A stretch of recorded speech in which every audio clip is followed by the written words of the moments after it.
she came out. I'm sorry. Just, one day you're swimming in the pool and the next day it's all gone. But ആരെങ്കിലും കരയുന്ന കണ്ടാൽ നിങ്ങൾക്ക് സന്തോഷം വരുമോ?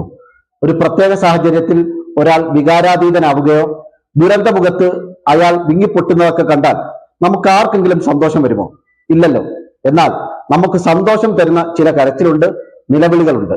അത്തരത്തിലുള്ള ഒരു കരച്ചിലാണ്, നിലവിളിയാണ് നിങ്ങൾ ഈ കാണുന്നത്. ഇതാരാണെന്ന് നിങ്ങൾക്ക് മനസ്സിലാകും. ഇയാളുടെ പേരാണ് ജെയിംസ് വുഡ്. അമേരിക്കയിലെ അറിയപ്പെടുന്ന അഭിനേതാവാണ്. ബോളിവുഡിലെ പ്രശസ്തനായ കലാകാരനാണ്, നിർമ്മാതാവാണ്, സമ്പന്നനാണ്.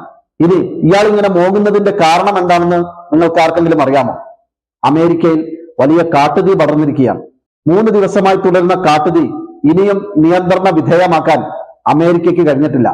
ലോകത്തുള്ള എല്ലാ ടെക്നോളജിയും പോക്കറ്റിലിട്ട് കിടക്കുന്ന അമേരിക്ക, ലോകത്ത് മറ്റാരെക്കാളും എല്ലാ സൗകര്യങ്ങളും മടിക്കുത്തിൽ കൊണ്ടു നടക്കുന്ന അമേരിക്ക, ലോകത്ത് എവിടെന്ത് പ്രശ്നമുണ്ടെങ്കിലും അതിനൊക്കെ പരിഹാരം തങ്ങളുടെ പക്കലാണെന്ന് അഹങ്കരിക്കുന്ന അമേരിക്ക. ആ അമേരിക്കയ്ക്ക് കഴിഞ്ഞ 3 ദിവസമായി തങ്ങളുടെ രാജ്യത്ത് ഏതാണ്ട് 173 കിലോമീറ്റർ വ്യാപ്തിയിൽ 10,000-കണക്കിന് ഏക്കറിലേക്ക് പടർന്നിരിക്കുന്ന കാട്ടുതീ കെടുത്താൻ കഴിയാതെ നട്ടം തിരിയുകയാണ്. നിങ്ങൾ ഓർക്കുന്നുണ്ടാവും, ഇത്തരം വാർത്തകൾ ഇടയ്ക്കിടയ്ക്ക് നമ്മൾ അമേരിക്കയിൽ നിന്ന് കേൾക്കാറുള്ളതാണ്. അമേരിക്കയിലെ ചില ഭാഗങ്ങളിൽ, കാലിഫോർണിയയിൽ അല്ലെങ്കിൽ മറ്റെവിടെങ്കിലുമൊക്കെ കാട്ടുതീ പടർന്നു, 3000 ഏക്കർ കത്തി നശിച്ചു, വ്യാപകമായ നഷ്ടങ്ങൾ ഉണ്ടായി എന്ന രീതിയിൽ വാർത്തകൾ നമ്മൾ ഇടയ്ക്കിടെ കാണാറുണ്ട്.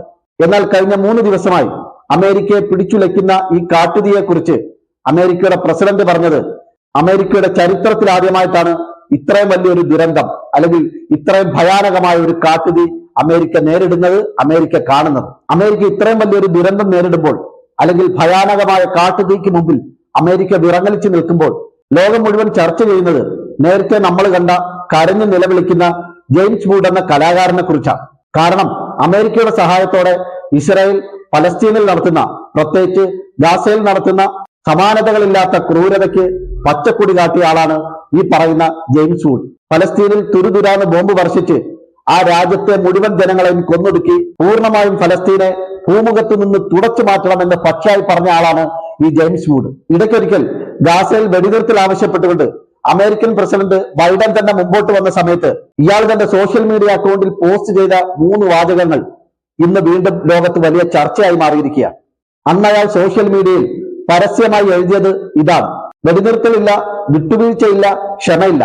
എന്നിട്ട് ഹാഷ്ടാഗ് കൊടുത്തിട്ട് അയാൾ പ്രത്യേകമായി എഴുതുകയാണ്, കിൽ ദം ഓൾ, എല്ലാവരെയും കൊന്നു കളഞ്ഞേക്കുക. എന്നിട്ടിപ്പോൾ ഇയാളുടെ അവസ്ഥ എന്താണെന്ന് നിങ്ങൾക്കറിയാമോ? ലോകം അത് ആഘോഷിക്കുകയാണ്. ഭയാനകമായ കാട്ടുതീയിൽ $45 ലക്ഷം വില വരുന്ന കൊട്ടാര സമാനമായ ഇയാളുടെ വീട് പൂർണ്ണമായും കത്തി നശിച്ചിരിക്കുന്നു. ഹോളിവുഡ് ഹിൽസ് എന്നറിയപ്പെടുന്ന ആ ഭാഗത്തുള്ള അതിസമ്പന്നരായ ആളുകളുടെ മുഴുവൻ സ്ഥാപനങ്ങളും, മുഴുവൻ വീടുകളും, മുഴുവൻ സൗകര്യങ്ങളും പൂർണ്ണമായും കത്തിച്ചാമ്പലായിരിക്കുന്നു. ഇയാളിപ്പോൾ അഭയാർത്ഥി ക്യാമ്പിലാണുള്ളത്. കരയുകയാണ്, നിലവിളിക്കുകയാണ്. തന്റെ സ്വപ്നങ്ങളെല്ലാം തകർക്കപ്പെട്ടിരിക്കുന്നു, തന്റെ സമ്പാദ്യങ്ങളെല്ലാം പൂർണ്ണമായും നഷ്ടപ്പെട്ടിരിക്കുന്നു. ആ അഭയാർത്ഥി ക്യാമ്പിൽ അയാളുടെ ദുരവസ്ഥ കണ്ട്, അയാളുടെ സമ്പത്ത് മുഴുവൻ നഷ്ടപ്പെട്ടത് കണ്ട്, അയാളുടെ കോടാനുകോടി വില വരുന്ന വീട് കത്തിച്ചാമ്പലായ കഥ കേട്ട് ആ അഭയാർത്ഥി ക്യാമ്പിൽ ഉണ്ടായിരുന്ന ഒരു കൊച്ചുകുട്ടി കുറച്ച് പണവുമായി അയാളുടെ മുമ്പിൽ വന്നിട്ട്, ഈ പണം നിങ്ങൾ എടുത്തോ, ഇതുകൊണ്ട് നിങ്ങളൊരു വീട് നിർമ്മിച്ചോ എന്ന് പറയുന്ന അവസ്ഥ, വളരെ പരിതാപകരമായ ദയനീയമായ അവസ്ഥ പറഞ്ഞുകൊണ്ടാണ് അയാൾ വാവിട്ട് കരയുന്നത്, നിലവിളിക്കുന്നത്. ഇയാളൊരു കലാകാരനാണ്. നമുക്കറിയാം, കലാകാരന്മാർക്ക് സമൂഹത്തെ സ്വാധീനിക്കാനുള്ള പ്രത്യേക കഴിവുണ്ട്. അവർ എപ്പോഴും മനുഷ്യരോടൊപ്പമാണ്.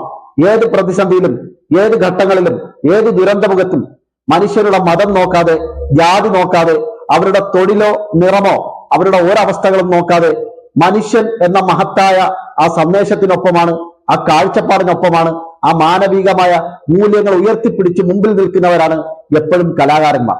അവർക്ക് വർഗീയതയില്ല, അവർക്ക് വിവേചനമില്ല, അവർക്ക് എല്ലാത്തരം മനുഷ്യരോടും സ്നേഹമാണ്, എല്ലാതരം മനുഷ്യരോടും അടുപ്പമാണ്. ഏതുതരം മനുഷ്യരെയും അവർ സ്നേഹം കൊണ്ടാണ് സ്വീകരിക്കുന്നത്, സ്നേഹം കൊണ്ടാണ് അവർ കീഴ്പ്പെടുത്തുന്നത്. അതാണ് കലാകാരന്മാരുടെ കഴിവ്. നാടിനെ ഒന്നിപ്പിക്കുന്നവരാണ് കലാകാരന്മാർ.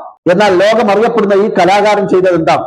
ഗാസയിലെ കുഞ്ഞുങ്ങളെ അടക്കം, നവജാത ശിശുക്കളെ അടക്കം കൊന്നുകളയാൻ പരസ്യമായി ആഹ്വാനം ചെയ്ത മനുഷ്യവിരുദ്ധനാണ്, വർഗീയവാദിയാണ്. അതുകൊണ്ട് തന്നെ എല്ലാം നഷ്ടപ്പെട്ട് ഏതോ അഭയാർത്ഥി ക്യാമ്പിൽ കിടന്ന് നിലവിളിക്കുകയും കരയുകയും ചെയ്യുന്ന അയാളുടെ ഈ അവസ്ഥ കാണുമ്പോൾ മനുഷ്യരായവർക്ക് എല്ലാവർക്കും അതിയായ സന്തോഷമുണ്ട്, ആഹ്ലാദമുണ്ട്. ഫലസ്തീനെ കത്തിച്ച് ചാമ്പലാക്കാൻ ഇസ്രായേലിന് പണവും ആയുധവും കൊടുക്കുന്ന അമേരിക്കയെ കാട്ടുതീ വിഴുകുന്നത് കാണുമ്പോൾ, ആ ഭയാനകമായ അവസ്ഥ കാണുമ്പോൾ ഖുർആനിലെ ഒരു വചനമാണ് ഓർമ്മ വരുന്നത്. അക്രമികൾ പ്രവർത്തിച്ചുകൊണ്ടിരിക്കുന്നതിനെ പറ്റി അള്ളാഹു അശ്രദ്ധനാണെന്ന് നിങ്ങൾ ആരും വിചാരിച്ചു പോകരുത്. കണ്ണുകൾ തള്ളിപ്പോകുന്ന ഭയാനകമായ ഒരു ദിവസം വരെ അവർക്ക് സമയം നീട്ടിക്കൊടുക്കുക മാത്രമാണ് ചെയ്തിരിക്കുന്നത്. എന്തായാലും ഏതാണ്ട് 50,000-ത്തിലധികം വരുന്ന സാധുക്കളായ നിഷ്കളങ്കരായ ഫലസ്തീനികളെ കൊന്നൊടുക്കുകയും ലക്ഷോപലക്ഷം ജനങ്ങളെ അഭയാർത്ഥികളാക്കുകയും ചെയ്യുന്നത് കണ്ട് സന്തോഷിച്ച, കൈയടിച്ച, അതിനുവേണ്ടി പ്രോത്സാഹിപ്പിച്ച, അവരെയൊക്കെ കൊന്നുകളഞ്ഞേക്ക് എന്ന് നിരന്തരം ആക്രോശിച്ചുകൊണ്ടിരുന്ന ജെയിംസ് വൂഡും ഫലസ്തീനികളെ പോലെ ഒരു അഭയാർത്ഥി ക്യാമ്പിൽ എത്തിയത് കണ്ടപ്പോൾ പഴയ 2 വരികളാണ് ഓർമ്മ വരുന്നത്. ഉദാനം നമ്പൂതിരിയുടെ ജ്ഞാനപ്പാനയിലെ 4 വരികൾ. കണ്ടുകണ്ടങ്ങിരിക്കും ജനങ്ങളെ കണ്ടില്ലെന്നു വരുത്തുന്നതും ഭവാൻ, 2-4 ദിനം കൊണ്ടൊരുത്തനെ തണ്ടിലേറ്റി നടത്തുന്നതും ഭവാൻ. ജെയിംസ് വൂഡിന്റെ മനസ്സുമായി ലോകത്താകമാനം ജീവിക്കുന്ന, പ്രത്യേകിച്ച് നമ്മുടെ ഇന്ത്യയിലും കേരളത്തിലുമൊക്കെയുള്ള സമാന ചിന്താഗതിക്കാരായ മുഴുവൻ വർഗീയവാദികൾക്കും മനുഷ്യവിരുദ്ധർക്കും മുസ്ലിം വിരുദ്ധർക്കും ഈ സംഭവം ഒരു പാഠമാകട്ടെ.